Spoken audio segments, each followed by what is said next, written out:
और चाहे कुछ भी हो जाए, मैं अपनी मंजिल को हासिल करके ही रहूंगी।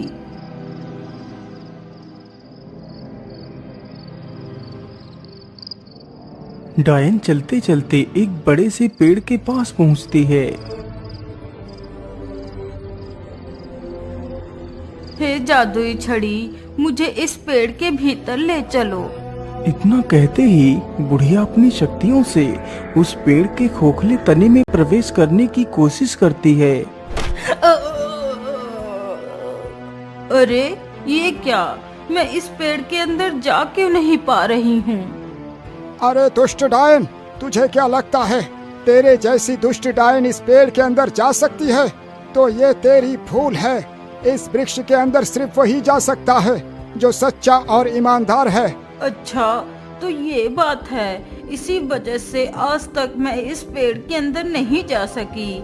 अब मुझे कुछ भी करके ऐसे इंसान को ढूंढना ही होगा। इतना बोलकर डायन वहां से गायब हो जाती है।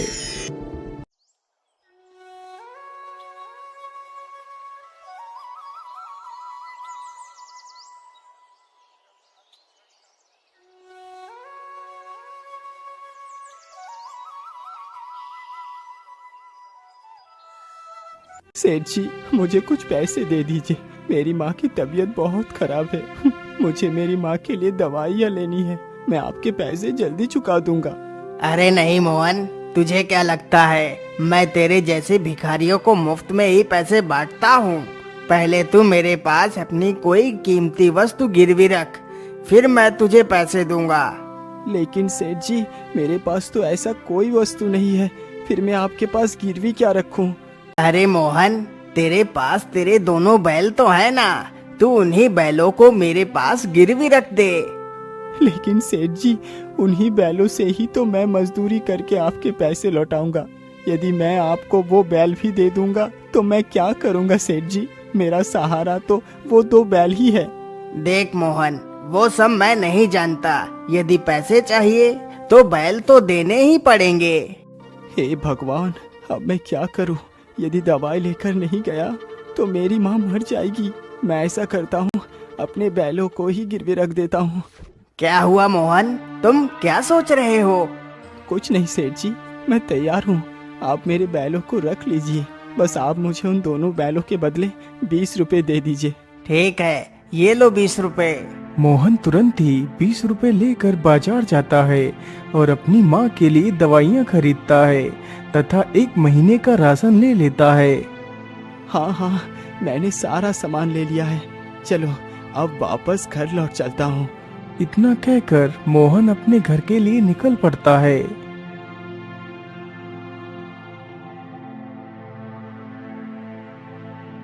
मोहन जल्दी ही अपने घर पहुंच जाता है। देखो माँ, मैं तुम्हारे लिए दवाइयाँ और पूरे 1 महीने का राशन ले आया हूँ। लेकिन बेटा, इतने सारे पैसे तुम्हारे पास आए कहाँ से?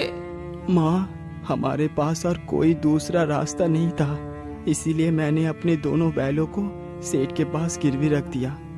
माँ, मैंने सोच लिया है कि मैं आज ही शहर को चला जाता हूँ और पूरे 1 महीने तक शहर में ही पैसे कमाऊंगा। फिर वापस अपने गांव आ जाऊंगा और अपने दोनों बैलों को वापस ले लूंगा। अच्छा ठीक है बेटा, तुम्हें जैसा भी ठीक लगे वैसा ही करो। अच्छा माँ, अब मैं चलता हूँ। तुम अपना ख्याल रखना, मैं जल्दी ही लौट कर आऊंगा। इतना कहकर मोहन पोटली में कुछ सूखी रोटियां बांधता है और शहर के लिए निकल पड़ता है।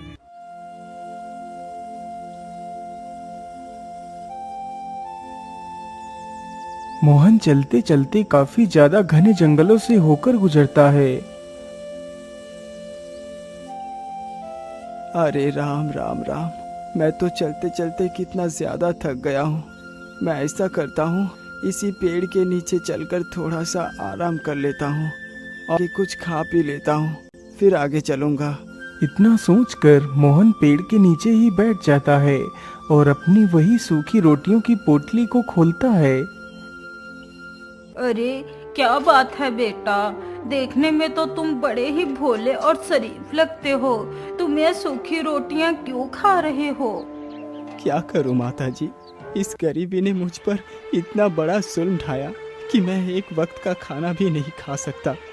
इसीलिए मुझे जो कुछ भी मिल जाता है वही मेरे लिए पर्याप्त है। अरे बेटा, ये तो बड़े ही दुख की बात है। वाकई गरीबी जीवन का सबसे बड़ा अभिशाप है। वैसे तुम जा कहाँ रहे हो? माँ जी, मैं शहर जा रहा हूँ ताकि कुछ पैसे कमा सकूं। यदि तुम मेरी बात मानो तो तुम्हें शहर जाने की कोई आवश्यकता नहीं पड़ेगी। तुम यहीं पर इतना सारा धन प्राप्त कर सकते हो जो तुमने कभी सपने में भी नहीं सोचा होगा। लेकिन इतना सारा धन यहाँ पर कैसे मिल सकता है? मैं कुछ समझा नहीं। बेटा, इसके लिए तुम्हें ज्यादा कुछ नहीं करना। तुम उस बड़े से पेड़ को तो देख रहे हो। उसी पेड़ में एक खोखला तना है। मैं तुम्हें अपने जादू से उस खोखले तने के भीतर भेजूंगी। उस पेड़ के अंदर एक गुफा है जिसमें 3 दरवाजे हैं। एक दरवाजे में तांबे के सिक्के हैं और दूसरे में चांदी के सिक्के हैं तथा तीसरे में सोने के सिक्के हैं। तुम्हें जो भी सिक्के चाहिए हों तुम अपनी मर्जी के हिसाब से ले सकते हो। लेकिन माता जी, आप ये सब मुझे क्यों बता रही हैं, जबकि आप खुद उस सारे सोने को निकाल सकती हैं? बेटा, यदि मैं उस पेड़ के अंदर जा पाती तो कब की चली गई होती। यदि तुम जाने के लिए तैयार हो तो बोलो। तुम जो भी सोना लेकर आओगे उसमें से मुझे कुछ भी नहीं चाहिए। तुम बस मेरे लिए उस चकमक डिबिया को ले आना। क्या करूं? शायद ईश्वर ने मेरे मदद के लिए इस बूढ़ी माँ को भेजा है। मैं इनकी बात को मान लेता हूँ। क्या हुआ बेटा, तुम क्या सोच रहे हो? कुछ नहीं माता जी, मैं तने के अंदर जाने के लिए तैयार हूँ। तो फिर ठीक है, चलो मेरे साथ। इतना बोलकर वह बूढ़ी महिला मोहन को उस पेड़ के पास ले जाती है। क्या तुम तैयार हो अंदर जाने के लिए? हाँ, मैं तैयार हूँ। तो फिर ठीक है, यह जादुई औषधि अपने पास रखो। जब तुम पेड़ से बाहर आना तब इस बोतल की ढक्कन खोलकर जादुई औषधि को अपने ऊपर डाल लेना तो तुम बाहर आ जाओगे। उस बूढ़ी महिला से मोहन उस जादुई बोतल को ले लेता है। तभी वह जादूगरनी अपनी छड़ी से मोहन को तने के अंदर भेज देती है।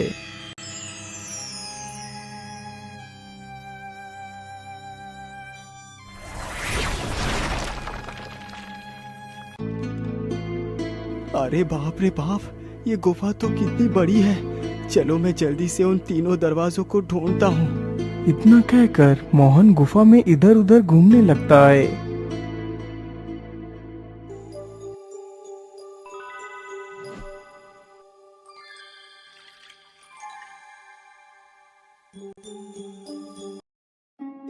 मोहन गुफा के भीतर काफी देर तक इधर उधर घूमता है, लेकिन उसे वह 3 दरवाजे कहीं भी दिखाई नहीं देते। ओहो, इतनी देर से मैं इस गुफा में घूम रहा हूँ, लेकिन अभी भी मुझे वो 3 दरवाजे नहीं मिले। पता नहीं वो 3 दरवाजे कहाँ हैं। मोहन इतना कह ही रहा था कि तभी उसकी नजर नीचे जमीन पर पड़ती है।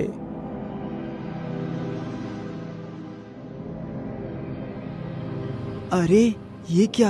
ये तो एक गिलहरी है और इसने तो अपने मुंह में एक सोने का सिक्का दबा रखा है। इसका मतलब जिस ओर से ये गिलहरी आ रही है उस ओर ही वो 3 दरवाजे हैं। मुझे उस ओर ही चलना चाहिए। मोहन उस ओर को ही चल पड़ता है जिधर से वह गिलहरी आई थी। कुछ दूर चलने के बाद मोहन उन 3 दरवाजों के पास पहुंच जाता है। अरे मैं तो उन 3 दरवाजे के सामने ही खड़ा हूँ। चलो जल्दी से दरवाजे को खोल कर देखता हूँ। इतना सोचकर मोहन दरवाजे के पास जाता है और उस दरवाजे को खोल देता है तो देखता है कि हर तरफ तांबे के सिक्के ही सिक्के थे। अरे वाह, जैसा उस बूढ़ी महिला ने बताया था यहाँ तो एकदम वैसा ही है। तो इसका मतलब सोने और चांदी के सिक्के का दरवाजा अभी बाकी है। चलो जल्दी से दूसरा दरवाजा खोलता हूँ। इतना कहकर मोहन गुफा का दूसरा दरवाजा भी खोल देता है तो देखता है कि दूसरे दरवाजे के अंदर सब चांदी के सिक्के ही पड़े हैं। चलो अब मैं जल्दी से उस सोने के सिक्के का दरवाजा भी खोलता हूँ। फिर मोहन तीसरा दरवाजा खोलता है।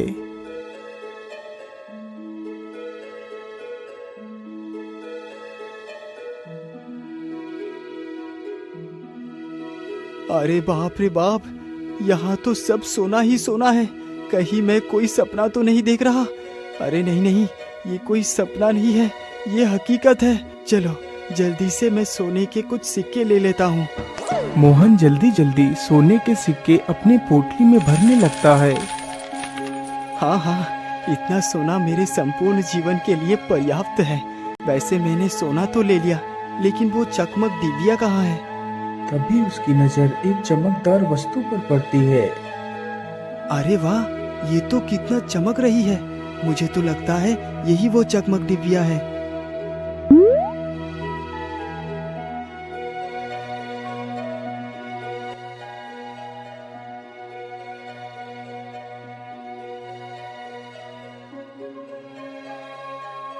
आखिर वो जादूगरनी इस डिबिया का क्या करेगी?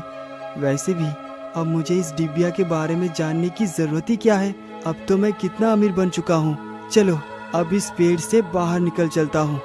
इतना कहकर मोहन उस जादुई बोतल के ढक्कन को खोलकर उसमें भरी जादुई औषधि को अपने ऊपर डालता है।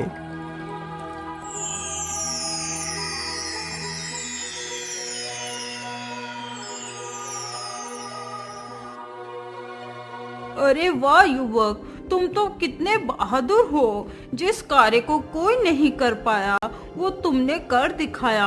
लाओ लाओ जल्दी से मुझे ये चकमक डिबिया दे दो। इतना कहते ही वह जादूगरनी उस चकमक डिबिया को ले लेती है। वैसे आप बुरा ना माने तो मैं आपसे एक बात पूछना चाहता हूँ। हाँ हाँ युवक, पूछो तुम क्या पूछना चाहते हो।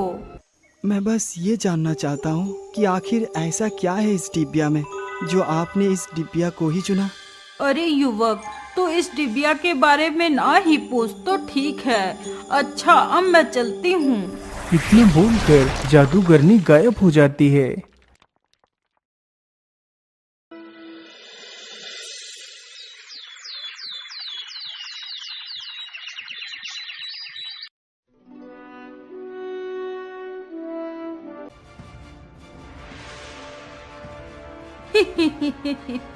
अरे दुष्ट राजा, तूने मुझे इस राज्य से बाहर निकाला था ना। देख मैं फिर से आ गई। अब तू मेरा कुछ भी नहीं बिगाड़ पाएगा। सिपाहियों, इस पागल जादूगरनी को पकड़ के ले जाओ और कारागार में डाल दो। हे चकमक डिबिया, तू इस महल के सभी लोगों को सम्मोहित करके मेरा गुलाम बना दे।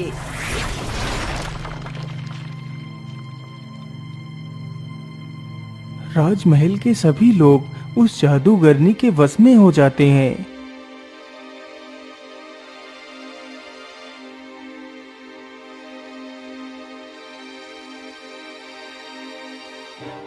आज से मैं हूँ इस राज्य की महारानी। आज से इस राज्य में सारे काम मेरी मर्जी के मुताबिक होंगे।